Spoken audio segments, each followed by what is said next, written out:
Radhe Radhe guys, अगर आप भी 1, 10, 19, 28 को पैदा हुए तो आपका मूलांक 1 आ जाता है। तो यहाँ पे मूलांक के बारे में बताने से पहले मैंने इससे पहले एक वीडियो बनाई थी जिसमें आपको बताया था कि अगर मान लो आपका मूलांक यहाँ पे 1 है, मतलब 1 को कोई पैदा हुआ है और 19 को कोई पैदा हुआ है, तो मान लो मूलांक तो उसका 1 ही है, लेकिन यहाँ पे रिजल्ट हो सकता है कि थोड़ा सा अलग हो जाए, क्योंकि यहाँ पे 1 और 9 को ऐड करके वो 1 आ रहा है। तो यहाँ पे मंगल और सूर्य की भी एनर्जी है। उसी तरीके यहाँ पे देखें अगर 28 को, तो यहाँ पे 2 और 8 सूर्य और मतलब चंद्रमा और शनि की भी एनर्जी है। तो ऐसे एनर्जीज को देखा जाता है और कितने परसेंट वहाँ पे वो होता है वो मैंने पहले की वीडियो में बताया है। बाकी अब मैं एक वो बताता हूँ तुम्हें कि जो हर किसी पे अप्लाई होगा ज़्यादातर। अगर आपकी पहले मैं बता देता हूँ कि जब भी आप मूलांक को देखते हो तो मूलांक और भाग्यांक को सबसे पहले आपको अपनी कुंडली में भी देखना चाहिए कि ये किस सिचुएशन में बैठे हैं। अगर वो वहाँ पे अच्छे बैठे हैं तो आपको क्या क्या रिजल्ट मिलेंगे, तो वो मैं आपको बताता हूँ। अगर सबसे पहले यहाँ पे देखना ये है कि सूर्य मतलब एक नंबर है किस चीज़ का, तो एक नंबर हमारे सन का नंबर होता है। तो सन इज द किंग, ठीक है। अब यहाँ पे क्या होता है कि जब भी किसी का मूलांक सूर्य आता है तो सूर्य से रूल अगर किसी का मूलांक होता है तो मूलांक बेसिकली वो होता है जो हमारे मूल अस्तित्व, मूल स्वभाव, मूलता को ही बताता है, उसको हमारा मूलांक बोला जाता है। तो आपने देखा होगा कि सूर्य एक ऐसा ग्रह है जो कि सारे चारों मतलब जो भी सौर मंडल है उसके बीचम बीच रहता है। तो बीचम बीच रहने का मतलब यहाँ पे यह है कि जो भी व्यक्ति जिसका भी मूलांक 1 निकल के आएगा उसे सेंटर ऑफ अट्रैक्शन बनना बहुत ज़्यादा पसंद होता है। और ऐसे लोग अगर अच्छे तरीके से मेहनत करते हैं और कुछ चीज़ों पे ध्यान देते हैं तो कहीं न कहीं अगर किसी भी ग्रुप में मूलांक 1 वाला होगा तो वहाँ पे उसकी पर्सनैलिटी अलग ही वहाँ से दिखेगी और सब में वो थोड़ा-सा बोल सकते हैं कि अलग उसकी एक पर्सनैलिटी होगी। और क्योंकि सूर्य यहाँ पे उजाले को दिखाता है, हमारे प्रकाश को दिखाता है, तो यहाँ पे ऐसा व्यक्ति जिसका भी मूलांक 1 आता है, वो कभी भी नेगेटिविटी की ओर ज़्यादा नहीं जाता है। और जाए भी कहीं पे अगर कोई सिचुएशन में उसको नेगेटिव थॉट आते भी हैं, तो तुरंत ही वो पॉज़िटिविटी की ओर चले जाता है। क्यों? क्योंकि यहाँ पे सूर्य क्योंकि एक मतलब बोल सकते हैं प्रकाश का कारक है। तो यहाँ पे जो भी व्यक्ति मूलांक 1 वाला होगा वो कभी भी नेगेटिविटी की ओर खींचा नहीं चले जाएगा, ठीक है? यहाँ पे वो खुद को कंट्रोल कर देता है। ये पावर होती है नंबर 1 के एक वाले में।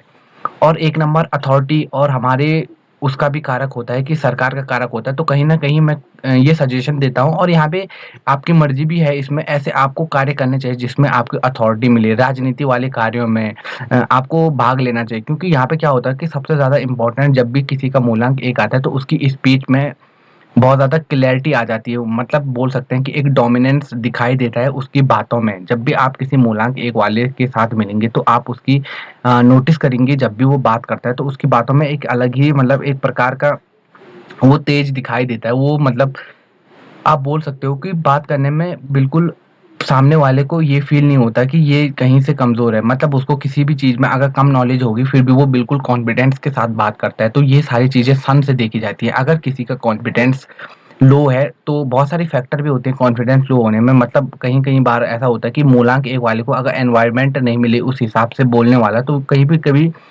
आदमी बोलता नहीं है। लेकिन अगर इसको कहीं पे अगर मतलब आप बोल सकते हो कि इसको कहीं पे छोड़ दिया जाए कि अब तुमको बोलना ही बोलना है, तो यहाँ पे उसकी वो पावर अब जाके वो नंबर उसको सपोर्ट करने लगता है। जब तक आप खुद को जंग में डालोगे नहीं तब तक आपको पता नहीं चलेगा कि आपके पास कितनी ज़्यादा पावर है, ठीक है? तो ऐसी चीज़ें होती हैं मूलांक, भाग्यांक, कोई भी अंक, कोई भी राजयोग हो, जब तक आप खुद को उस सिचुएशन में डालोगे नहीं तब तक आपको आपकी जो अंदर अंदर की जो मतलब एनर्जी होती है, जो भी आपके पास भगवान ने दी है, जो भी आपको भगवान ने गिफ्ट दिया है, उसको आप तब तक नहीं देख सकते जब तक आप अपने आप को विपरीत परिस्थितियों में ना डाल दें। अब यहाँ पे अगर मैं बात करूँ कि 1 नंबर वाले की करियर के बारे में, तो यहाँ पे व्यक्ति को स्वयं का व्यापार करना बहुत ज़्यादा इम्पोर्टेंट हो जाता है। ये मैं इसलिए बोल रहा हूँ, आप नौकरी भी कर सकते हो, ठीक है? सरकार का कारक भी है ये और बड़ी-बड़ी सरकारी नौकरियाँ भी मूलांक 1 वाले करते हैं। और यहाँ पे एक चीज़ और भी देखी गई है कि मूलांक 1 वाले, क्योंकि अब मैं स्वयं का व्यवसाय इसलिए बोल रहा हूँ क्योंकि ये क्या होता है ना कई बार कि जब मूलांक 1 वाला व्यक्ति कभी भी दूसरे के अंडर रहना पसंद नहीं करता। वो हमेशा खुद के थॉट्स और खुद के फ्रीडम के साथ रहना पसंद करता है। वो कभी भी ये नहीं चाहेगा कि कोई मेरे ऊपर हो या कोई मेरे ऊपर अथॉरिटी जमाए, क्योंकि इसका काम सूर्य का काम ही है कि वो सबके ऊपर नज़र रखे, वो सबको अथॉरिटी से देखे और खुद को सबसे ऊपर माने। तो ये चीज़ आती है सूर्य से। तो हम एक चीज़ याद रखनी है कि जब भी किसी का मूलांक 1 निकल के आता है, तो उस व्यक्ति को कहीं न कहीं खुद का व्यापार या खुद के कोई कार्य करना चाहिए, या अगर वो ना भी करे, उसका कहीं न कहीं मन वहाँ चले ही जाता है कि मैं खुद का कुछ कर लूँ। भले ही उसमें पैसे कम मिले, लेकिन इसमें आत्मसम्मान की बात आती है, मतलब एक ईगो की बात आ जाती है इसके लिए। ये तो ओवरऑल बात हो गई मूलांक 1 के व्यक्तित्व के बारे में, जो कि आप सभी को और सारी चीज़ें भी पता होंगी इसके बारे में, जो मैंने बता दी। अब यहाँ पे मैं अगर बात करूँ मूलांक 1 की, सबसे बड़ी जो मैं बोलूँ कि यहाँ पे एक चीज़ को आपको इम्प्लीमेंट करना पड़ेगा अपनी लाइफ में, वो है डिसिप्लिन।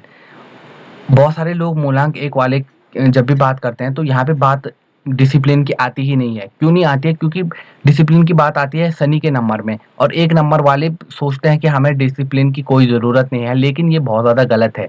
आप अगर सूर्य को देखेंगे तो ये राजा है, लेकिन राजा राजा तब बनता है जब वो प्रजा को साथ लेके चलता है, ठीक है? तो ईगो की बात भी अगर मैं यहाँ पे बोलूँ, तो आपको कभी भी किसी सामने वाले को या किसी गरीब को दबाने की ज़रूरत नहीं है। आपको अगर किसी हाई पोज़ीशन पे आप पहुँच जाते हो, तो वहाँ पे भी आपको बड़े झुक के काम करना पड़ता है, तब जाके आपको सन अच्छे रिज़ल्ट देता है, ठीक है? अब मैं यहाँ पे बात कर रहा था कि डिसिप्लिन की, तो यहाँ पे क्या होता है कि सूर्य का अपना टाइम है उगने का, अपना टाइम है अस्त होने का। वो कभी भी टाइम के साथ वो नहीं करता, तो आपको भी टाइम पे अपने कार्य करने पड़ेंगे, टाइम टेबल सेट करना पड़ेगा, तब जाके सूर्य के आपको पॉज़िटिव रिज़ल्ट मिलेंगे। अगर आप एक चीज़ मैं बता देता हूँ मूलांक 1 वालों, कि अगर आप उम, सुबह लेट से उठते हो, तो यहाँ पे कहीं न कहीं आप अपने सूर्य को खराब कर रहे हो, क्योंकि सूर्योदय के बाद जो भी उठता है, उसका कहीं न कहीं शास्त्रों में लिखा गया है कि उसका भाग्योदय लेट से होता है, या उसका भाग्योदय होता ही नहीं है। तो बहुत सारी, अब मैं यहाँ पे हर किसी के लिए नहीं बोलता, क्योंकि बहुत सारे लोग रात को ज़्यादा काम करते हैं, तो कहीं न कहीं उनका शनि प्रबल होता है। तो यहाँ पे मैं सूर्य की बात कर रहा हूँ, तो सूर्य एक उजाला है, एक प्रकाश है, तो आपको जल्दी उठने की कोशिश कर देनी चाहिए, और जितनी जल्दी हो सके आपको उठ जाना चाहिए। और यहाँ पे अगर बात की जाए रेमेडी की, अगर अच्छे तरीके से इसका यूज़ करना है, तो आपको क्या करना चाहिए कि सुबह सूर्य देव को हमको जल चढ़ाने की कोशिश करनी चाहिए। अगर आप ये ना कर पाओ, तो सूर्य की ओर देख के जब सूर्य उदय होता है, तो आपको ग्रैटिट्यूड शो करना है। सूर्य को देख के आप वहाँ पे बैठ के, अगर आप मतलब मेडिटेशन भी करते हो, ये सोचते हो, ये इमेजिन करते हो कि सूर्य अपनी एनर्जी मुझे दे रहा है, और मैं पूरी मेरी एनर्जी पूरे ब्रह्मांड में जा रही है, और वही एनर्जी मुझे एक बेटर लीडर बना रही है, क्योंकि यहाँ पे लीडरशिप क्वालिटीज़ का होना बहुत ज़्यादा ज़रूरी होता है सूर्य के केस में, ठीक है? सूर्य आपको देता है वो चीज़ें, लेकिन आपको लेना आना चाहिए। अच्छी तरीके से इसको यूज़ करिए, और तब जाके आपको लाइफ में सक्सेस मिलेगी। यहाँ पे अगर एग्ज़ाम्पल की बात करूँ, तो सारे के सारे बिज़नेसमैन जितने भी मैंने बड़े आज तक देखे हैं, जैसे बात करूँ रतन टाटा, बिल गेट्स, धीरूभाई अंबानी, मुकेश अंबानी, ये सारे रूल होते हैं नंबर 1 से, इनका भी मूलांक 1 निकल के आता है, तो आपको भी इन चीज़ों पे फ़ोकस करना चाहिए। मैं कभी नहीं बोलता कि हर कोई अंबानी बनेगा, मैं नहीं बोलता, क्योंकि नहीं बन सकता, हर कोई अंबानी नहीं बन सकता। उसके लिए बाकी सारे राजयोग भी होना ज़रूरी है, मेहनत का होना ज़रूरी है, लेकिन एक बेसिक वो बता रहा हूँ कि हाँ, इनका एटीट्यूड था वो। मूलांक एक ना एक एक तरीके से अपना आपका एटीट्यूड भी बताता है कि ये व्यक्ति सोचता कैसा है, इसका माइंडसेट कैसा है, इसका मूलता कैसी है, तो ये सारी चीज़ें देखी जाती है मूलांक से। तो अगर आपको भी ये मूलांक मिला है, तो कहीं न कहीं आपको इसका अच्छी तरीके से प्रयोग करना चाहिए। अपने कार्य के साथ ईमानदार रहिए, अपने लोगों के साथ ईमानदार रहिए, और कभी भी अगर आप अथॉरिटी पे पहुँच जाएँ, तो कभी भी मतलब ऊपर की ओर मत देखना, कभी हमेशा डाउन टू अर्थ लेने की कोशिश करना, तब जाके ये सूर्य और अच्छे रिज़ल्ट देगा आपको। जितना आप झुकेंगे, उतना ज़्यादा, मतलब आप बोल सकते हो कि जब वृक्ष पे फल लग जाते हैं, तो वृक्ष को झुकना चाहिए, ठीक है? तो यही बात होती है सूर्य वाले के साथ भी। तो जितना आप ईगो रखेंगे, जितना आप मतलब घमंड में रहेंगे, देखो, ईगो और सेल्फ रिस्पेक्ट में अंतर होता है, ठीक है? सेल्फ रिस्पेक्ट होना बहुत ज़्यादा ज़रूरी है, और ईगो होना बहुत बेकार चीज़ है। ये कहीं न कहीं आदमी को एक ना एक दिन ऐसा गिराती है, तब आपका ना सूर्य काम करेगा, ना कुछ काम करेगा, ठीक है? वहाँ पे आपकी सिचुएशन बिल्कुल, मतलब बोल सकते हो कि ना आप यहाँ के रहोगे, ना वहाँ के रहोगे। तो यहाँ पे इस चीज़ को भी देखना है, क्योंकि जब कोई चीज़ आपको मिल रही है, तो आपको उसका यूज़ करना आना चाहिए। अब कई बार अगर आप ढंग से उसका यूज़ ना करो, तो वहाँ पे उल्टा उसका आपके ऊपर नेगेटिव इम्पैक्ट पड़ेगा। अगर नेगेटिविटी की बात करूँ, सूर्य क्या नेगेटिविटी देता है, तो सूर्य इतना ज़्यादा कॉन्फिडेंस का कारक है, तो आपका कॉन्फिडेंस बिल्कुल लो हो जाएगा, ठीक है? छोटी-छोटी चीज़ों में भी आपका कॉन्फिडेंस बिल्कुल निकल जाएगा। क्यों होगा ऐसा? क्योंकि सूर्य खराब है, ठीक है? सूर्य पिता का कारक है, आपका पिता के साथ अच्छी नहीं बनेगी, आपके पिता के साथ संबंध खराब होने लगेंगे। तो ये सारी चीज़ें आती हैं हमारे सूर्य भगवान से, ठीक है? तो आपको सूर्य को अर्घ देना है, या तो ग्रैटिट्यूड तो मैं बोलूँगा कि हर किसी को करना है, चाहे मूलांक 1 से 9 तक सबको करना चाहिए। Gratitude is the key of success, इस चीज़ को हमेशा याद रखना। बाकी ऐसी वीडियोज़ के लिए सब्सक्राइब करो चैनल को, 1 से लेकर 9 तक इसमें आती रहेंगी वीडियोज़, और इसके साथ मैं भाग्यांक की बारे में भी बात करूँगा इसके बाद। तो चलते हैं।